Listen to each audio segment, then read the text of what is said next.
বিজ্ঞানের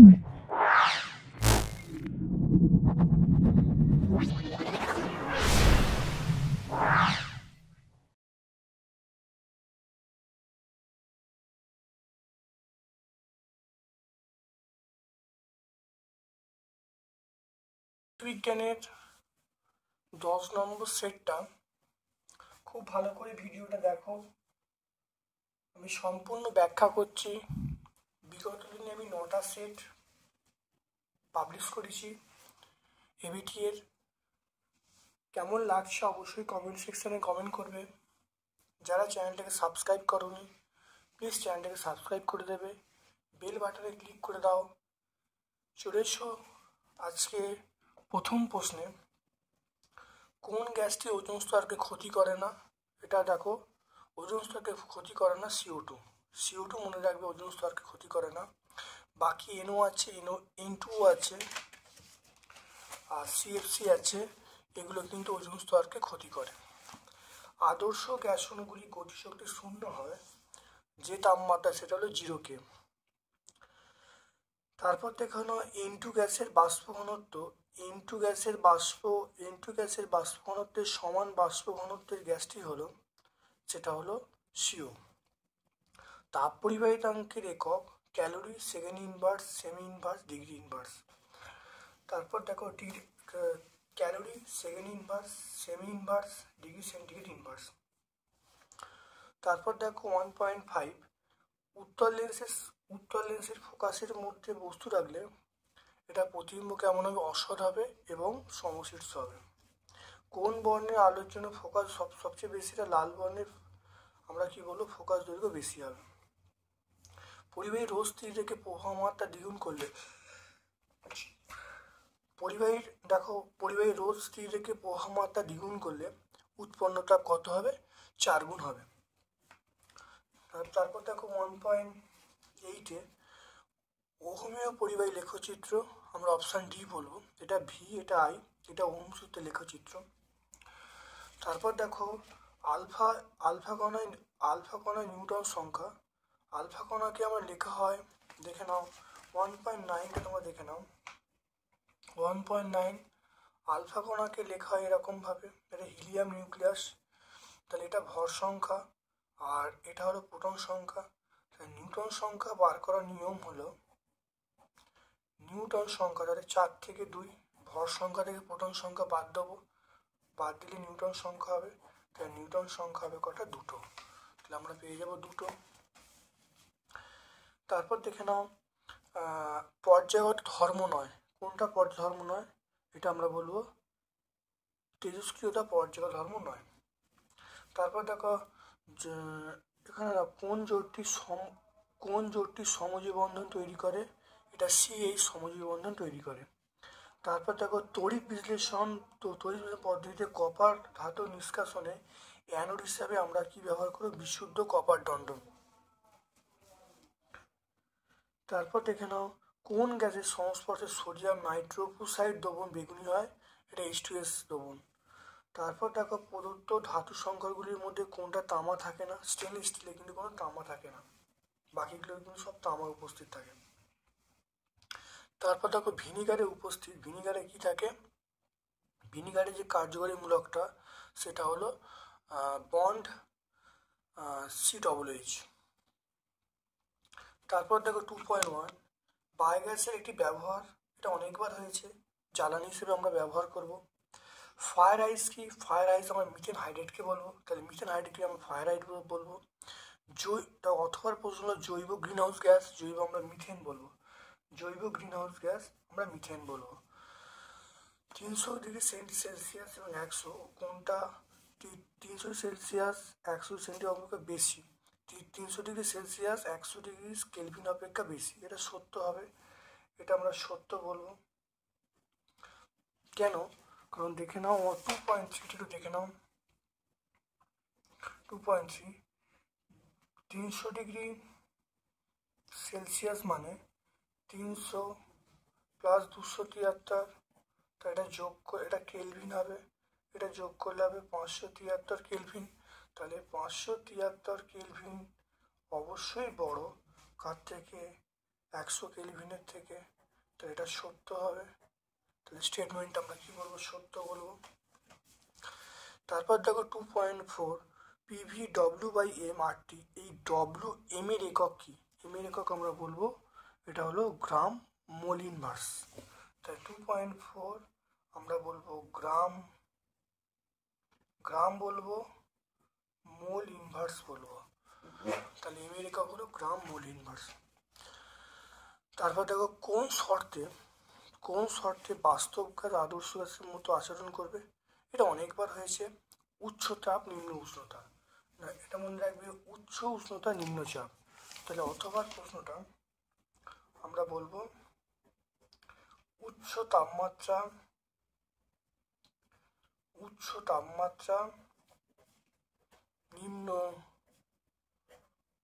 নিম্ন চাপ। তাহলে উচ্চ তাপমাত্রা নিম্ন চাপে এটা প্রযোজ্য হয়। দ্বিতীয় পদের এটা ব্যবহার, এটা আমরা বলবো সেই অগ্নি নির্বাপক যন্ত্রে আমরা ব্যবহার করি। দেখে নাও, একটা দেখাচ্ছি, দেখে নাও দ্বিতীয় পদের ব্যবহার। দেখে নাও, থার্মোস্ট্যাট আমরা ব্যবহার করি, ঠিক আছে, এটা অবশ্যই এর ব্যবহার তোমরা বলতে পারো। 2.6 অবতল দর্পণকে জলে ডোবালে ফোকাস দয়ে কোনো পরিবর্তন ঘটবে না। এটা মনে রাখবে, 2.6 এর কোনো পরিবর্তন ঘটবে না, ঠিক আছে। অবতল লেন্সকে জলে ডোবালে ফোকাস দয়ে কোনো পরিবর্তন ঘটবে না। 2.7 দেখে নাও, কোন ধরনের লেন্স হর্ষ দৃষ্টি প্রতিকার করে? তাহলে হর্ষ দৃষ্টি প্রতিকার করে, এটা আমরা বলবো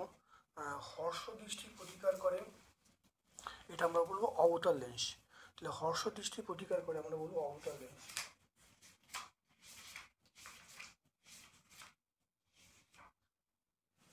হর্ষ দৃষ্টি প্রতিকার করে, এটা আমরা বলবো অবতল লেন্স।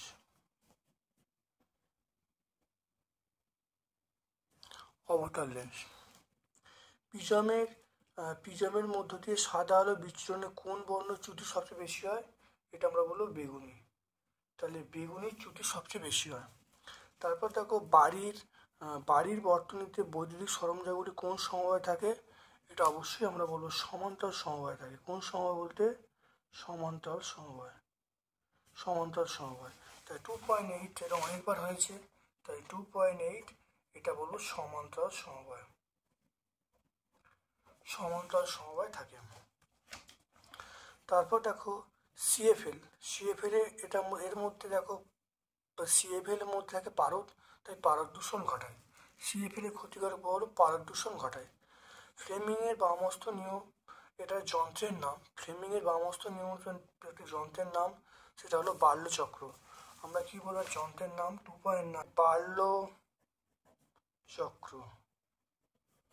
তাহলে আমরা বলবো বার্লো চক্র বলবো। তারপর দেখে নাও, এখান থেকে যদি বিটা কণা বেরিয়ে যায়, অর্থাৎ ইউরেনিয়াম মৌল থেকে যদি বিটা কণা বেরিয়ে যায়, তাহলে পরমাণু ভর সংখ্যা বা পারমাণবিক ক্রমাঙ্ক কী হবে? ছিল 92, তাহলে একটা বাড়বে 92 + 1, তাহলে কত হবে? 93 হবে। তাহলে অ্যান্সার হবে 93। তারপর চলে এসো, দেখে নাও সন্ধিগত মৌল নিকেল বলবো। তৃতীয় পর্যায়ে সর্বাধিক জারণ ক্ষমতাসম্পন্ন মৌল, সেটা আমরা ক্লোরিন বলবো। স্টিলের মধ্যে অধাতু, সেটা আমরা বলবো কার্বন বলবো। কার্বন বিহীন পদ্ধতি নিষ্কাশিত ধাতু, তার নাম হলো আমরা জিঙ্ক বলবো। তারপর দেখো জলীয় হাইড্রোজেন ক্লোরাইড অণুতে এটা আমরা কোন ধরনের বন্ধন থাকে? এটা সমযোজী বন্ধন বলবো। এটা আমরা বলবো 2.12 সমযোজী বন্ধন।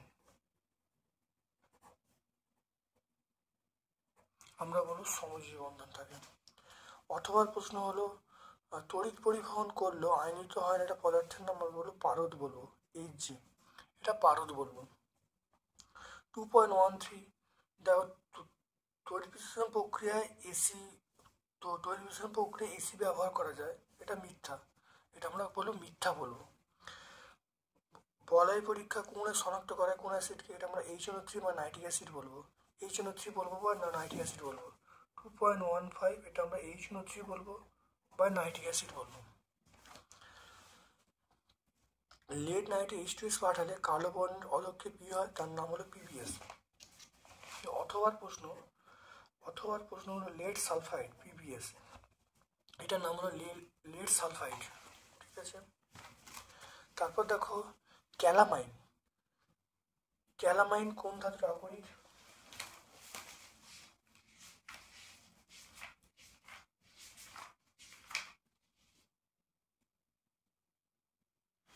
ক্যালামাইন অবশ্যই জিঙ্কের আকরিক।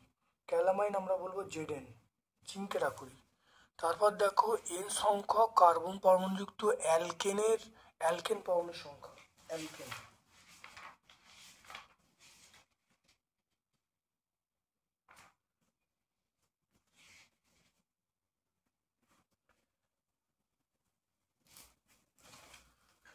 মনে রাখবে অ্যালকেন শ্রেণী, এটা হলো 2.17, এটা হলো অ্যালকেন, এটা হলো CnH2n+2, এটা হলো অ্যালকেন। তাহলে আমরা কি বলেছি, তাহলে দেখো হাইড্রোজেন পরমাণুর সংখ্যা, তাহলে হাইড্রোজেন পরমাণু, তাহলে হাইড্রোজেন পরমাণু কত হবে, এটা হলো এইটা 2n+2, তাহলে হাইড্রোজেন পরমাণু কত হবে 2n+2, এটা অ্যান্সার হয়ে যাবে। তাহলে অ্যান্সার হবে 2n+2। তারপর দেখে নাও CH3, দেখে নাও CH3 CH2 CHO এই উপায়ের নাম বলতে বলছে, দেখে নাও ভালো করে। দেখে নাও CH3 CH2 CHO এই উপায়ের নাম হলো প্রোপানল। কি নাম? প্রোপানল। তাহলে দেখে নাও প্রোপানল আমরা পেয়ে যাব। এবার দেখো বিভাগ গ তোমরা ভালো করে দেখে নাও। দেখো জীবাশ্ম জ্বালানি, দেখে নাও জীবাশ্ম জ্বালানি অতিরিক্ত ব্যবহারের দুটি কুফল, দেখে নাও দুটো পয়েন্ট। এক নম্বর হলো পরিবেশ দূষণ ঘটবে, নাম্বার 1। দুটো পয়েন্ট আমি বলছি, মনে রাখ, এরকমভাবে লিখে দেবে। এক নম্বর হলো পরিবেশ দূষণ ঘটবে, আর 2 নম্বর পয়েন্ট সেটা হলো এর ভান্ডার শেষ হয়ে যাবে। তাহলে ভান্ডার যদি শেষ হয়ে যায় তাহলে ভবিষ্যৎ প্রজন্মে আর এই জ্বালানি ব্যবহার করতে পারবে না। তো দুটো পয়েন্ট তোমরা এরকমভাবে লিখে দেবে, তোমরা ফুল মার্কস পেয়ে যাবে। তারপর দেখো চার্লস সূত্র থেকে দেখাও যে -200 তাপমাত্রায় কোনো গ্যাসের আয়তন 0 হয়। দেখে নাও এটা 3.2, দেখে নাও 3.2। তাহলে দেখো VT সমান V0 1 - T/273, এটা 1 + T/273। এবার T এর মান -273 ডিগ্রি ধরো, তাহলে দেখো ভিটির মান কত হয়ে যাচ্ছে, তাহলে ভিটির মান V0 1 - 273/273, এটা করলে কত হবে, তাহলে ভিটি সমান V0 1 - 1, তাহলে ভিটি সমান V0 × 1, তাহলে ভিটি সমান কত, এটা 0 পেয়ে যাবো, তাহলে আয়তন 0 হয়ে গেল। তারপর দেখো একটা অথবার প্রশ্ন আছে, দেখো স্থির উষ্ণতায় নির্দিষ্ট, দেখে নাও স্থির উষ্ণতায় নির্দিষ্ট কোনো গ্যাসের 760 মিলিমিটার পারস্তম্ভ চাপে আয়তন বলা আছে 4 লিটার, এবং 2 বায়ুমণ্ডলীয় হিসেবে গ্যাসটির আয়তন কত হবে। দেখে নাও, দেখো উষ্ণতা স্থির আছে, উষ্ণতা স্থির মানে আমরা বলবো P1 V1 সমান P2 V2, বয়েল সূত্র প্রয়োগ করব। এখানে দেখো P1 এর মান দেওয়া আছে, P1 এর মান দেখো দেওয়া আছে 760 মিলিমিটার Hg। এবারে এখানে তাহলে আমি এখানে করে ফেলবো 760/760 করে ফেলবো, এত ATM অ্যাটমসফিয়ারিক প্রেসার হয়ে যাবে। তাহলে করলে কত হবে, P1 এর মান পেয়ে যাব 1 ATM। ঠিক আছে, তারপর দেখো আমরা P2 র মান অন্তিম চাপ আমরা পেয়ে যাব 2 ATM, এটা পেয়ে যাব। তারপর দেখে নাও আয়তন, আয়তন V1, আয়তন V1 হলো 4 লিটার পেয়ে যাব, আয়তন 4 লিটার। আমার অন্তিমটা চাইছে, V2টা চাইছে, দেখে নাও মানটা বসাচ্ছি P1, P1 মানে দেখো এখানে 1 আছে, তাহলে 1 বসালো। V1 দেখো কত আছে, 4 আছে। আচ্ছা P2র মান কত দেখো, P2র মান দেখো 2 আছে, আর V2র মান আমরা চাইছি, তাহলে এখানে দেখো হয়ে যাবে, তাহলে V2 সমান কত হবে 4/2, তাহলে এখান থেকে আমরা V2 পেয়ে যাব 2। তাহলে অন্তিম আয়তন, তাহলে গ্যাসটার আয়তন কত হবে, গ্যাসটার আয়তন আমরা বলবো সেটা হলো 2 লিটার, তাহলে গ্যাসটার আয়তন পেয়ে যাব 2 লিটার।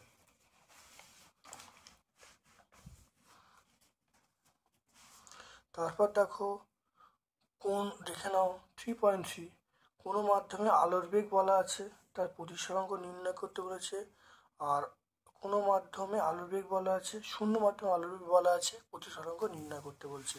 দেখে নাও 3.3, খুব ভালো করে বুঝে নাও, দেখে নাও 3.3, দেখে নাও সি, শূন্য মাধ্যমে আলোর বেগ কত, 3 × 10⁸ মিটার পার সেকেন্ড। আচ্ছা ভি বলা আছে কত, ভি হলো 2 × 10⁸ মিটার পার সেকেন্ড। তাহলে প্রতিসরাঙ্ক আমরা মিউ সমান কি বলবো, মিউ সমান আমরা C/V বলবো। সি এর মান কত, 3 × 10⁸, আর ভি এর মান 2 × 10⁸। এটা দেখো মিউ এর মানটা পেয়ে গেলাম 3/2, তাহলে মিউ এর মানটা পেয়ে গেলাম 1.5। তাহলে মাধ্যমের প্রতিসরাঙ্ক, তাহলে অতএব মাধ্যমের প্রতিসরাঙ্ক,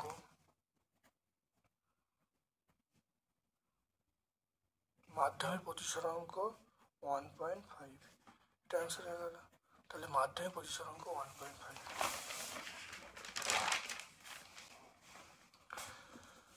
তারপর দেখো 3.4, দেখে নাও 3.4, দেখে নাও 12 ওহম রোধ বিশিষ্ট পরিবাহীর মধ্য দিয়ে 0.5 অ্যাম্পিয়ার তড়িৎ প্রবাহিত হচ্ছে, দু প্রান্তের বিভব প্রভেদ কত হবে। দেখে নাও আর এর মান দেখো 12 ওহম, দেখে নাও আর এর মান 12 ওহম, এর মান 0.5 অ্যাম্পিয়ার। এবার আমরা জানি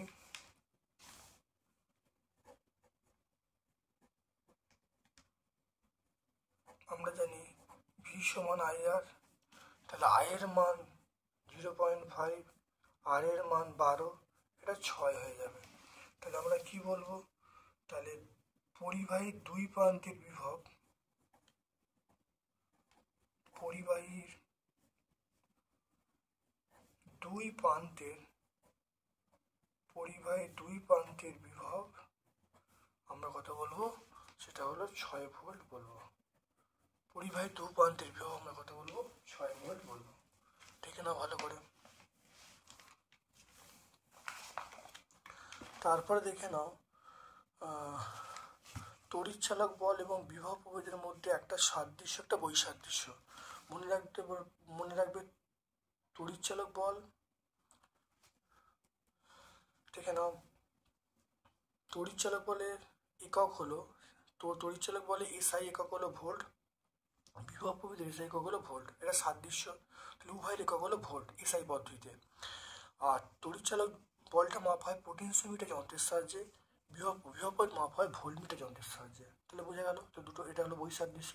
তো তড়িৎচালক বল মাপ হয় পোটেনশিওমিটার যন্ত্রের সাহায্যে, আর বিভব মাপ হয় ভোল্টমিটার যন্ত্রের সাহায্যে। তারপর দেখে নাও আয়নীয় যৌগগুলো কঠিন অবস্থায় তড়িৎ পরিবহন করে না, কিন্তু গলিত অবস্থায় তড়িৎ পরিবহন করে কেন। সহায়িকা 320 পেজে যাবো, সহায়িকা 320 পেজে। কঠিন, দেখে নাও কঠিন অবস্থায় আয়নীয় যৌগগুলি তড়িৎ পরিবহন করতে পারে না, কারণ কঠিন অবস্থায় আয়নীয় যৌগের কেলাসে ক্যাটায়ন অ্যানায়ন এগুলো তীব্র আকর্ষণ বলের দ্বারা আবদ্ধ থাকে, কিন্তু গলিত জ্বলিত অবস্থায় এদের মধ্যে তাপ উৎপন্ন হয়, ফলে উপাদানগুলি আয়নে বিশ্লিষ্ট হয় এবং তড়িৎ পরিবহন করতে পারে। এটা আমরা 320 পেজে পাবো, সহায়িকা 320। দেখে নাও আমরা পাবো সহায়িকা 320, এস মানে সহায়িকা 320 আমরা পাবো। তারপর দেখে নাও সমযোজী এক বন্ধন দ্বিবন্ধন ত্রিবন্ধকটির মৌলিক অণুর উদাহরণ দিতে বলছে। দেখে নাও অথবার প্রশ্ন 3.5 অথবা 3.5 অথবা সমযোজী এক বন্ধন সমযোজী দ্বিবন্ধন সমযোজী দ্বিবন্ধন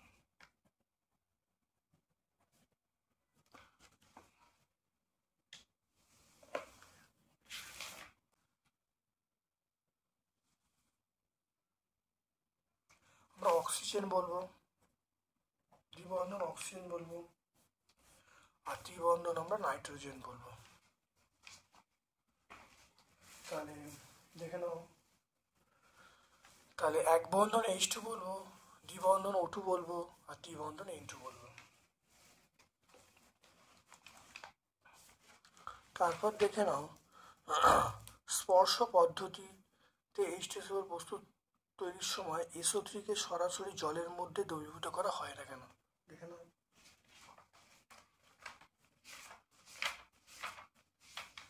দেখে নাও এটা আমরা এই পয়েন্টটায় পাবো। দেখে নাও 4 নম্বর পয়েন্টটা, স্পর্শ পদ্ধতিতে উৎপন্ন SO3 কে সরাসরি জলের মধ্যে দ্রবীভূত করলে প্রচুর তাপ উৎপন্ন হয়। এই তাপে কিছু পরিমাণ SO3 জলীয় বাষ্পে পরিণত হয়ে ক্ষুদ্র কণায় পরিণত হয়ে কুয়াশার সৃষ্টি হয়, যেটাকে ঘনীভূত করা খুব সহজসাধ্য নয়। আর বেশ কিছু SO3 কিন্তু অপচয় ঘটে। ঠিক আছে, তাহলে বুঝতে পারলে এই কারণ। আরও কয়েকটা কারণ আছে যে উৎপন্ন তাপে SO3 কিছু অংশ বিয়োজিত SO2 তৈরি হয় এবং অক্সিজেন তৈরি হয়। তাহলে এইসব কারণের জন্য আমরা সরাসরি জলে দ্রবীভূত করতে পারি না। এটা 127 পেজে, অর্থাৎ দুয়ারি গাঙ্গুলি মাইতি এই বই আমরা 127 পেজে পেয়ে যাব। তারপর দেখো HCl তৈরির HCl শিল্প প্রস্তুতির সমীকরণ লিখতে বলছে। দেখো না HCl শিল্প প্রস্তুতি দেখে নাও, HCl শিল্প প্রস্তুতি দেখে নাও আধুনিক সংশ্লেষ পদ্ধতিটা আমরা ব্যাখ্যা করে দেবো। হাইড্রোজেন ক্লোরিনের সঙ্গে বিক্রিয়া করে দেখে HCl উৎপন্ন হচ্ছে। এই আধুনিক শিল্প পদ্ধতিটা আমরা ব্যাখ্যা করে দেবো দুয়ারি গাঙ্গুলি মাইতি 125 পেজে পাবো। এটা আমরা 125 পেজে, এটা আমরা পেজ নাম্বার 125-এ পেয়ে যাব। ম্যাগনেসিয়াম নাইট্রাইটকে জলে দ্রবীভূত দেখে নাও ম্যাগনেসিয়াম নাইট্রেটকে জলে দ্রবীভূত করলে অ্যামোনিয়া গ্যাস পাওয়া যায়। তাহলে কোন গ্যাস বলবো? এটা অবশ্যই আমরা বলবো অ্যামোনিয়া, NH3 গ্যাস পাওয়া যায়, অ্যামোনিয়া গ্যাস পাওয়া যায় NH3। তারপর দেখো C2H2 এর লুজ ডট দেখাতে বলছি। দেখে নাও ভালো করে, খুব ভালো করে দেখে নাও।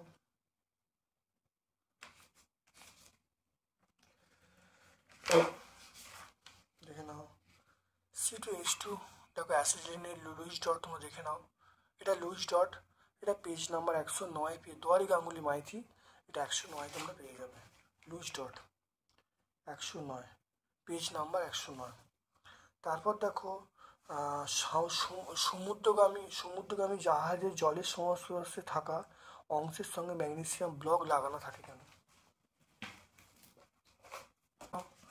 সমুদ্রগামী জাহাজে ইস্পাত নির্মিত কাঠের কাঠামোর সঙ্গে ম্যাগনেসিয়াম ব্লক লাগানো হয়। দেখে নাও উত্তরটা দেখে নাও। সমুদ্রগামী জাহাজের তলদেশ এবং ভূগর্ভস্থ লোহার পাইপকে মরচে পড়া হতে রক্ষা করার জন্য অন্তরিত পরিবাহী তারের সঙ্গে উচ্চ ধনাত্মক ধাতু ম্যাগনেসিয়াম ব্লক সংযুক্ত করা হয়। এক্ষেত্রে লোহার ক্যাথোড, ম্যাগনেসিয়াম ব্লক অ্যানোড। সমুদ্রের আর্দ্র জল মাটি তৈরি বিশ্লেষক হিসেবে কাজ করে। ধাতুর সক্রিয় সারিতে ম্যাগনেসিয়াম অবস্থা লোহা অপেক্ষা উপরে হয়, তাহলে ম্যাগনেসিয়াম ধনাত্মক হিসেবে কাজ করবে, লোহা ঋণাত্মক হিসেবে কাজ করবে। তাহলে আগে ম্যাগনেসিয়াম জারিত হবে, ফলে লোহায় মরচে পড়বে না। এইভাবে অ্যানোডের ম্যাগনেসিয়াম বিনিময়ে ক্যাথোডের সংরক্ষণ করাকে আমরা বলবো ক্যাথোডের সংরক্ষণ বলবো। এই প্রক্রিয়ায় ব্যবহৃত অ্যানোডকে আমরা বলবো উৎসর্গকৃত অ্যানোড বলা হয়। এটা আমরা সহায়িকায় 430 পেজে পাবো। সহায়িকায় আমরা পাবো 430 পেজে সহায়িকায় পাবো। টেফলন, টেফলনের মনোমারের নাম কি? টেফলনের মনোমার,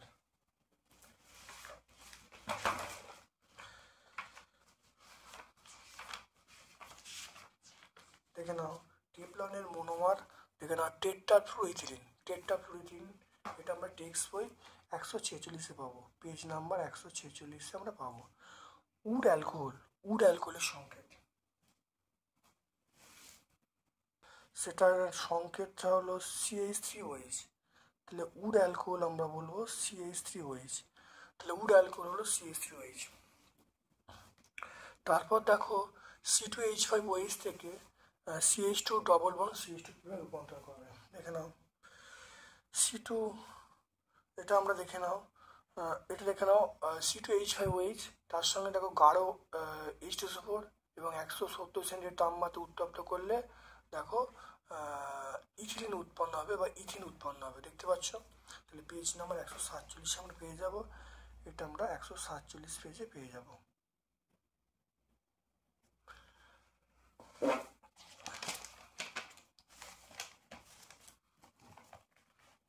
তারপর দেখে নাও অ্যাভোগাড্রো, দেখো বিভাগ ঘ, অ্যাভোগাড্রো সূত্র লিখতে বলছে, এই সূত্রের দুটো সিদ্ধান্ত ব্যাখ্যা করতে, সিদ্ধান্ত লিখতে বলছে। দেখে নাও অ্যাভোগাড্রো সূত্র, অ্যাভোগাড্রো সূত্র দেখে নাও। অ্যাভোগাড্রো সূত্র, স্থির উষ্ণতা ও চাপে গ্যাসটির মোল সংখ্যার, গ্যাসটির আয়তন স্থির উষ্ণতা ও চাপে গ্যাসটির আয়তন মোল সংখ্যার সঙ্গে সমানুপাতিক, এটাই কি বলা হয় অ্যাভোগাড্রো সূত্র। দুটো অনুসিদ্ধান্ত দেখে নাও। 1 নম্বর, গ্যাসের আণবিক গুরুত্ব বাষ্প ঘনত্বের দ্বিগুণ হবে, নাম্বার 1। নাম্বার 2 হলো নিষ্ক্রিয় গ্যাস ব্যতীত মৌলিক অণু সব দ্বিপরমাণুক হবে। 3 নম্বর হলো এসটিপিতে মোলার মানে আণবিক সংকেত মানে মানে এসটিপিতে মানে আয়তনটা, গ্রাম আণবিক আয়তন সেটা হবে গ্রাম আণবিক আয়তন সেটা হবে 22.4 লিটার। এটা আমরা সহায়িকায় 55 পেজে পাবো, সহায়িকায় 55 পাবো, সহায়িকায় 55 পেজে পাবো। তারপর দেখে নাও 4.2, 90% বিশুদ্ধ, 90% বিশুদ্ধ চুনাপাথরে 20 কেজি উত্তপ্ত করলে কত গ্রাম CO পাওয়া যাবে দেখে নাও। দেখে নাও বিক্রিয়াটা কী করে হবে দেখে নাও। CO3, এটা উত্তপ্ত করা হচ্ছে CO প্লাস CO2, এটা হবে, এটা করলে কত হবে 40 হবে, এটা 12 হবে, এটা 3 × 16 হবে, এটা কত 100 গ্রাম হবে।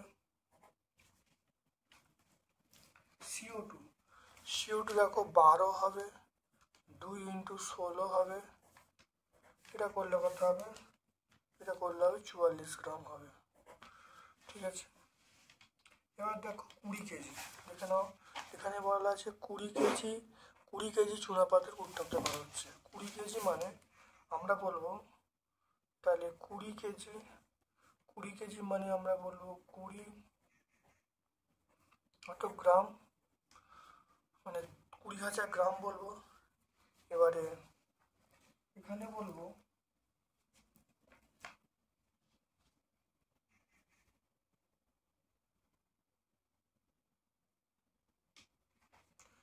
কত বলা হচ্ছে 90% বিশুদ্ধ চুনাপাথর আছে। তাহলে বিশুদ্ধ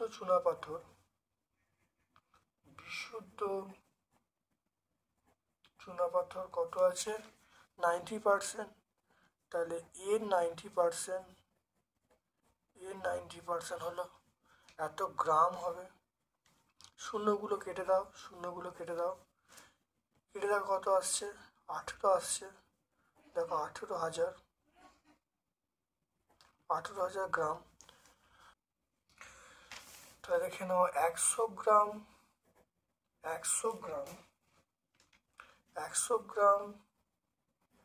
বিশুদ্ধ CO3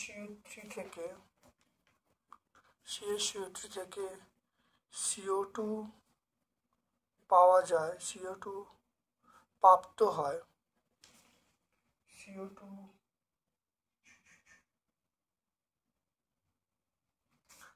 প্রাপ্ত হয় বা CO2 পাওয়া যায় কত, আমরা বলবো 44 গ্রাম, 44 গ্রাম বলবো। তাহলে এবারে দেখে নাও, তাহলে 100 গ্রাম বিশুদ্ধ CaCO3 থেকে CO2 পাওয়া যায় 44 গ্রাম। একে বার করব, 1 গ্রামে দেখো বার করছি, তাহলে 44/100। আচ্ছা, এরপরে চলে এসো এইটায় 18,000 চলে এসো, দেখে নাও, চলে এসো, তা দেখে নাও 44 × 18,000/100। এটা শূন্যগুলো কেটে দাও, শূন্যগুলো কেটে দাও, তাহলে যেটা আসবে এটা হবে 7,920, 7,920 গ্রাম।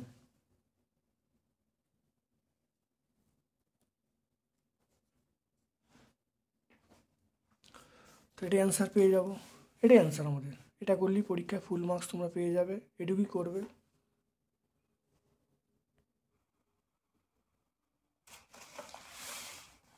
দেখো অ্যামোনিয়াম সালফেটকে, দেখে না, অ্যামোনিয়াম সালফেটকে কস্টিক সোডা দ্রবণ সহ উত্তপ্ত করলে 6.8 গ্রাম NH3 উৎপন্ন হবে। এই উৎপন্ন করতে কত গ্রাম অ্যামোনিয়াম সালফেট প্রয়োজন হবে, দেখে নাও ভালো করে।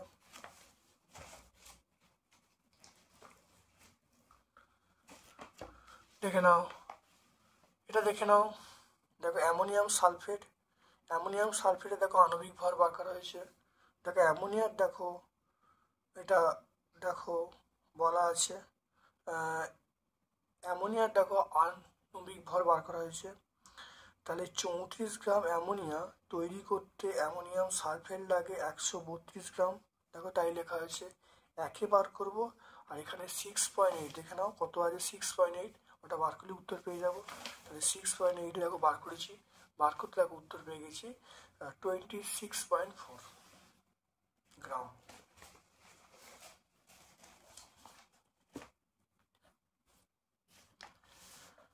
তারপর দেখে নাও, তারপর দেখে নাও তাপ পরিবহন এবং তড়িৎ পরিবহনের দুটো সাদৃশ্য লিখতে বলি। তাপ পরিবহন, তড়িৎ পরিবহনের সাদৃশ্য। তাপ পরিবহন, তড়িৎ পরিবহন সাদৃশ্য, দেখো তড়িৎ পরিবহন আমরা বলবো এটা R সমান V/I বলবো। আর এখানে আমরা কি বলবো, তাপীয় পরিবহন আমরা বলবো উষ্ণতার প্রভেদ বাই প্রবাহ মাত্রা, এটা আমরা বলবো। তারপর দেখো এর যে তাপ পরিবহন, তড়িৎ পরিবহনের ক্ষেত্রে মোট রোধ হবে প্রত্যেকটা রোধের যোগফল, আর এখানে হবে প্রত্যেকটা তাপীয় রোধের যোগফল। তো দুটো পয়েন্ট আমরা বলে দেবো, বললেই হয়ে যাবে। তো এটা আমরা এটা তোমরা সেই 11-এর বইয়ে পাবে, দেখে নাও। এটা তোমার পয়েন্টগুলো তোমরা খাতায় লিখে নেবে। চলে এসো, তারপরে উচ্চ তাপ পরিবাহিতাঙ্ক বিশিষ্ট অধাতুর নাম। উচ্চ তাপ পরিবাহিতাঙ্ক বিশিষ্ট অধাতুর নাম আমরা বলবো হীরক বলবো বা হিরে বলবো। তাহলে 4.3, সেটা হলো 4.3, এটা আমরা হিরে বলবো। তারপর দেখে নাও কঠিন পদার্থের মধ্য দিয়ে তাপ পরিবহন কি কি বিষয়ের উপর নির্ভর করে, দৈর্ঘ্য প্রসারণ গুণাঙ্কের একক কি, দেখে নাও।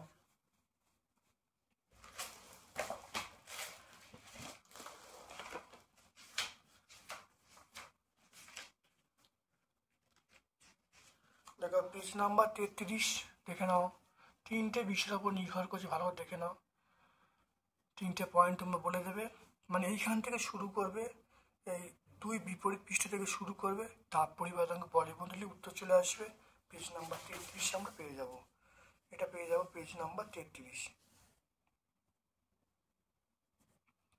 তারপর দেখো দৈর্ঘ্য প্রসারণ গুণাঙ্কের একক বলতে বলছে, এটা হলো কেলভিন ইনভার্স বলবো, এসআই আমরা বলবো কেলভিন ইনভার্স।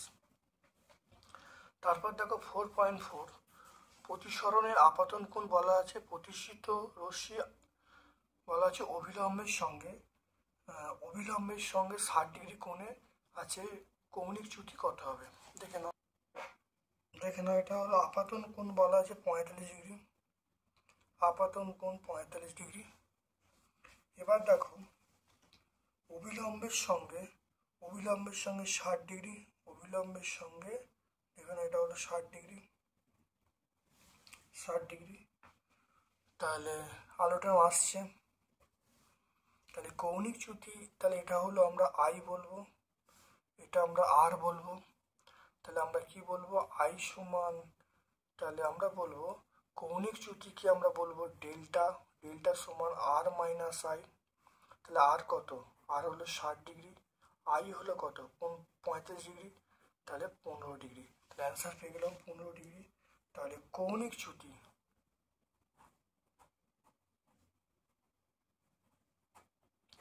চ্যুতি আমরা পেয়ে গেলাম 15 ডিগ্রি। তারপর দেখে নাও উত্তল লেন্স থেকে 20 সেন্টিমিটার দূরে একটি বস্তু রাখা হলো, উৎপন্ন প্রতিবিম্ব কোথাও পাওয়া গেল না, তাহলে ফোকাস দূরত্ব কত হবে, এটা অসীম হবে। এটা 4.5 এর অ্যান্সার হবে অসীম।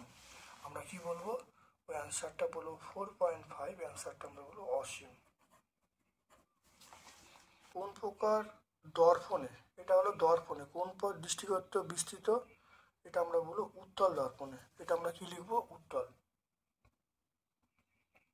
উত্তল দর্পণে। তারপর অথবা প্রশ্ন দেখো, অবতল দর্পণের ক্ষেত্রে বিস্তৃত বস্তুর প্রতিবিম্ব গঠনের চিত্র দেখাতে বলছে।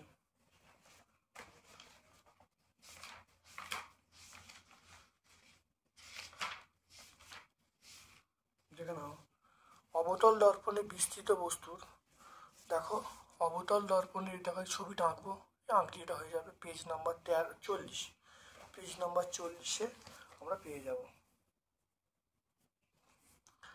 দর্পণের রৈখিক বিবর্তন কাকে বলে, দর্পণের রৈখিক বিবর্তন মনে রাখবে, দর্পণ হোক লেন্স হোক, এটা বলতে বোঝাচ্ছে প্রতিবিম্ব দূরত্ব বা বস্তু দূরত্ব। তাহলে দর্পণ লেন্স যাই বলো না কেন লিখবে দর্পণের রৈখিক বিবর্তন বলতে বোঝায় যে প্রতিবিম্ব দৈর্ঘ্য এবং বস্তু দৈর্ঘ্য অনুপাত। তারপর দেখো 4.6 রোধাঙ্কের সংজ্ঞা বলতে বলছে। রোধাঙ্ক,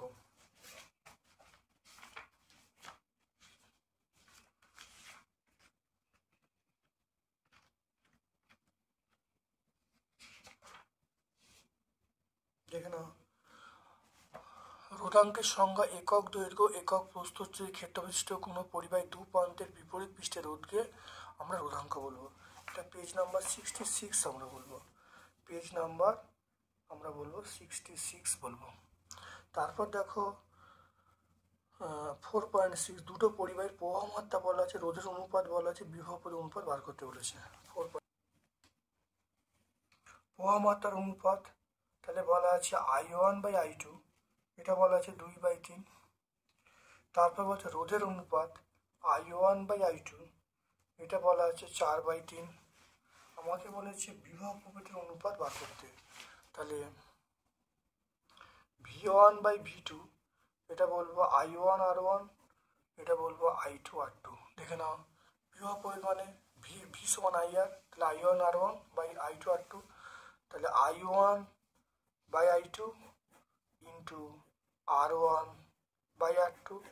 একটু ভালো করে দেখে নাও এখান থেকে, তাহলে এটা হলো V1/V2, এটা I1/I2 মান হলো 2/3 ইন্টু 4/3, এটা হলো 8/9, তাহলে এখান থেকে আমরা পেয়ে যাব V1:V2, আমরা পেয়ে যাব 8:9, অ্যান্সার পেয়ে গেলাম। তারপর দেখে নাও অ্যাম্পিয়ারে 4.7 অ্যাম্পিয়ারের সন্তরণ সূত্র বলতে বলছে। অ্যাম্পিয়ারের সন্তরণ সূত্র দেখে নাও,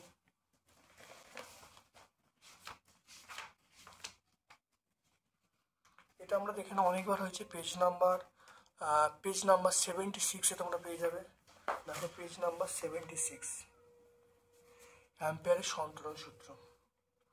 আবিষ্ট তড়িৎচালক বল সৃষ্টির কারণ, আবিষ্ট তড়িৎচালক বল সৃষ্টির কারণ কি, এটা হলো মনে রাখবে আপেক্ষিক গতিবেগ, বলবে আবিষ্ট তড়িৎচাপ সৃষ্টির কারণ হলো চুম্বক এবং পরিবাহীর মধ্যে আপেক্ষিক গতিবেগ। তারপর দেখো 4.8 দেখে নাও, নিউক্লিয় সংযোজনের পূর্বে নিউক্লিয় বিভাজন বিক্রিয়া ঘটাতে হয় কেন? দেখে নাও, নিউক্লিয় সংযোজনের আগে নিউক্লিয় বিভাজন ঘটাতে হয় কেন? কারণ বাস্তবে প্রচুর পরিমাণ তাপ লাগে, সেই তাপটা বাস্তবে উৎপন্ন করা সম্ভব নয়, একমাত্র নিউক্লিয় বিভাজনের মাধ্যমে তৈরি করা যায়। আমরা এইটা পুরোটা বলে দেবো, বলে দিলে উত্তর পেয়ে যাব। এটা আমরা সহায়িকা 321-এ পাবো, সহায়িকায় আমরা পেয়ে যাব 321-এ। কোন তেজস্ক্রিয় রশ্মির গতিবেগ আলোর গতিবেগের সমান? এটা আমরা বলবো গামা রশ্মি। এটা আমরা বলবো গামা রশ্মি। গামা রশ্মির গতিবেগ আলোর গতিবেগের সমান। নিউক্লিয় বন্ধন শক্তি কাকে বলে?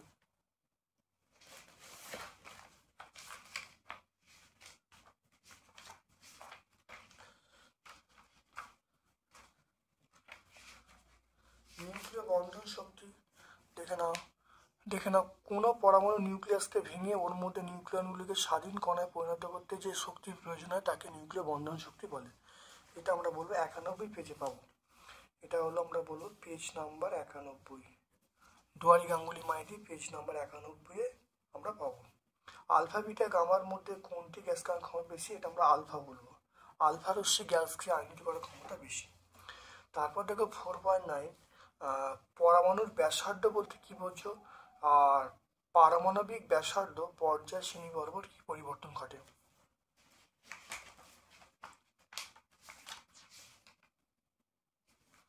দেখে নাও, পারমাণবিক ব্যাসার্ধ বলতে কোনো বিচ্ছিন্ন নিউক্লিয়াস থেকে বহিস্তম ইলেকট্রনের দূরত্বকে বোঝায়।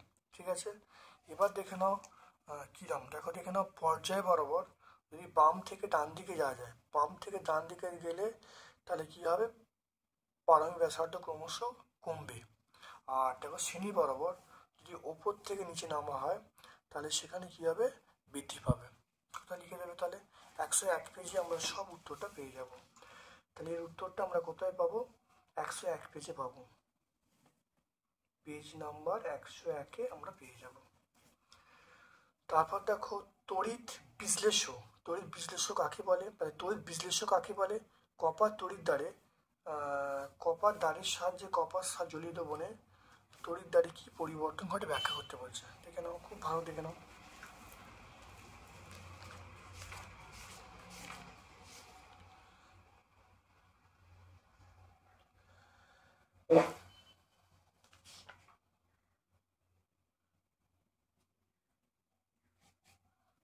দেখে নাও তড়িৎ বিশ্লেষক ভালো দেখে নাও। যেসব যৌগিক পদার্থ দ্রবীভূত গলিত অবস্থায় তড়িৎ পরিবহন করতে পারে এবং তড়িৎ পরিবহনের ফলে রাসায়নিকভাবে বিশ্লিষ্ট হয়ে ভিন্ন ধর্মবিশিষ্ট পদার্থ উৎপন্ন করতে পারে তাদের তড়িৎ বিশ্লেষক পদার্থ বলে। যেমন NaCl বলবো, HCl বলবো, এগুলো হলো তড়িৎ বিশ্লেষক পদার্থ। এরপর দেখো কপারের তড়িৎদ্বারটা বলেছে। কপারের তড়িৎদ্বার দেখে নাও, এই যে কপারের তড়িৎদ্বার দেখতে পাচ্ছ, ব্যাখ্যা লেখা আছে এখানে। দেখো দ্রবণের গাঢ়ত্বের কোনো পরিবর্তন হয় না, দেখে নেবে। এটা ব্যাখ্যা করে দেবে কপারের তড়িৎদ্বার। এখানে দেখবে মানে ক্যাথোডটি ক্ষয় হয়, ভর কমতে থাকে, কিন্তু দ্রবণের গাঢ়ত্বের কোনো পরিবর্তন হয় না। এটা আমরা 115 পেজে পাবো। অর্থাৎ প্রথম উত্তরটা আমরা 111 পেজে পেয়েছি, এই উত্তরটা আমরা টেক্সট বই 111 পেয়েছি। আর এই উত্তরটা আমরা এই কপারের উত্তরটা আমরা পাবো, কপার তড়িৎদ্বার, এটা আমরা 115 পেজে পাবো, 115 পেজে। তারপর দেখো H2S তৈরির পরীক্ষাগারে H2S তৈরির নীতি এবং বিশুদ্ধীকরণ লিখতে বলছে। দেখে নাও ভালো করে, পরীক্ষাগারে H2S তৈরির নীতি ভালো দেখে নাও, নীতি এটা দেখে নাও, নীতি এটা। আর বিশুদ্ধীকরণ বা শুষ্ককরণ বলতে পরীক্ষাগারে H2S তৈরির পরীক্ষাগারে H2S তৈরির নীতি ও বিশুদ্ধীকরণ। দেখো এটা আমরা শুষ্ককরণ এটা করা হয়, তো P2O5 দ্বারা শুষ্ককরণ করা হয়। এটা আমরা 122 পেজে পেয়ে যাব। এটা কত পেয়ে যাব? 122 পেজে পেয়ে যাব, 122 পেজে পেয়ে যাব। স্পর্শ পদ্ধতিতে সালফিউরিক অ্যাসিডের শিল্প উৎপাদন এবং ব্যাখ্যা করতে বলছে। স্পর্শ পদ্ধতি দেখে নাও, এটা আমরা 127 পেজ দেখো উত্তরটা পেয়ে যাবো। 127 পেজ দেখো 3টে পয়েন্ট আছে, তোমরা এই 2 আর 3 পয়েন্টটা লিখবে, লিখলে উত্তর হয়ে যাবে 127 পেজ। বর্ষ পদ্ধতি পেজ নাম্বার 127। দেখো ব্রোমিন, লাল বর্ণে ব্রোমিন জলের মধ্য দিয়ে C2H2 চালনা করা হলো, কি ঘটবে দেখে নাও। লাল বর্ণে ব্রোমিন জলের মধ্য দিয়ে দেখো C2H2 দেখে নাও, লাল বর্ণে ব্রোমিন জল C2H2 চালনা করলে বর্ণহীন অ্যাসিডিন ডাইব্রোমাইড উৎপন্ন হবে, দেখে নাও ভালো করে। বিক্রিয়া লিখে দেবো, পেজ নম্বর 145 আমরা পেয়ে যাবো।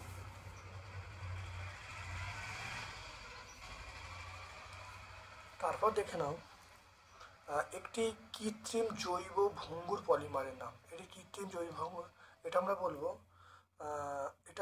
এটা আমরা বলবো বায়োডি ব্যাগ।